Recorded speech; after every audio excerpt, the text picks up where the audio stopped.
With us now from the Capitol, Chairman of the Senate Foreign Relations Committee, Senator Bob Menendez. Bob, a lot of fireworks yesterday in the Senate. John Kerry forgetting that he was actually the Secretary of State and did a lot of the questioning himself. But it does seem, and correct me if I'm wrong, we seem to think that at the end of the day, this resolution that you and Bob Corker drafted has a really good chance of passing the Senate.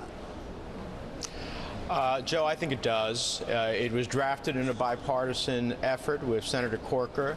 It has the input of other members from both sides of the aisle.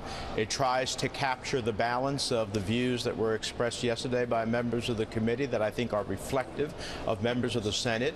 It is tailored, narrow in both scope and breadth. It ensures that there's no American troops on the ground, and it has a time limitation. So at the same time, giving the president the wherewithal to punish Assad for the use of chemical weapons and to send a global message. I think it hits the sweet spot as best as possible. Senator, it's Steve Ratner. The resolution would allow the president all the things that you just said and not require him, I don't believe, to have any other international support or international other countries on our side. But do you think as a matter of good foreign policy, he should only go forward if he has support and involvement from some of our closest allies? Well, that's desirable. But, you know, I never believe in parceling out our foreign policy or our national security interests to the whims or desires of other countries as to their support or not support. I think the Secretary of State yesterday made it very clear that there are a series of allies willing to be engaged in such an operation, but that the operation as viewed already has more offerings by other countries than maybe even our own military would want. So I think we're going to have a coalition here, and I think that coalition will be significant enough, particularly of a series of Arab countries, that will make the underpinnings of the action supported more globally and certainly within the region. Harold Ford. Good morning, Senator Menendez. Quickly, do you think it's imperative for the president to make, I've asked this morning, do you think, or will you ask the president to make a public statement from the White House to the country explaining why this is necessary, explaining this resolution, in light of the fact that you still have almost 60% of the country opposed to any strikes? I believe that he will do that probably later this week, and I think it is important for him to do so. As I've said, I voted against the war in Iraq. I have been for a more accelerated drawdown in Afghanistan. I don't come to the conclusion of military force lightly, but I fully understand the consequences to our national security of inaction, and I think the president needs to sit in the Oval Office, look at every American in the eye, and explain the reason why this is important. I think he'll do that. The battle lines were drawn yesterday in the committee during this exchange between John Kerry and Republican Senator Rand Paul. Take a look.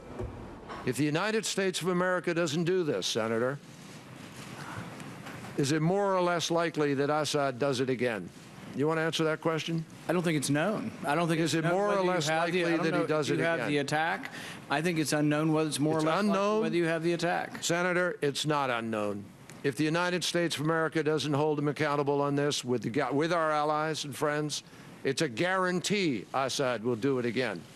A guarantee. And I urge you to go to the classified briefing and learn that.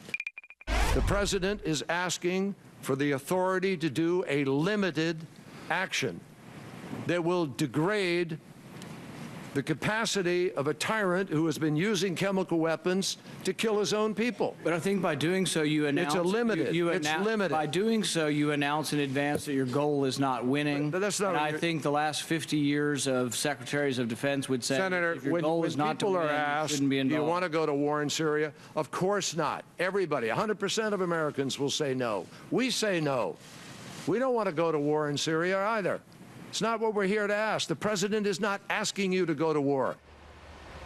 Senator Kerry there giving Rand Paul a hard time and suggesting perhaps that he go and do a bit more homework. Senator Menendez, I have a question for you. We seem to be in this odd position where we may launch strikes because the risk of not acting is greater than the risk of acting. But in your conversations with the White House, how much talk have you heard and planning have you heard about what happens after the strikes? In the days and the weeks after the strikes, what is the U.S. doing to prepare for any possible contingency in terms of retaliation or more chemical attacks?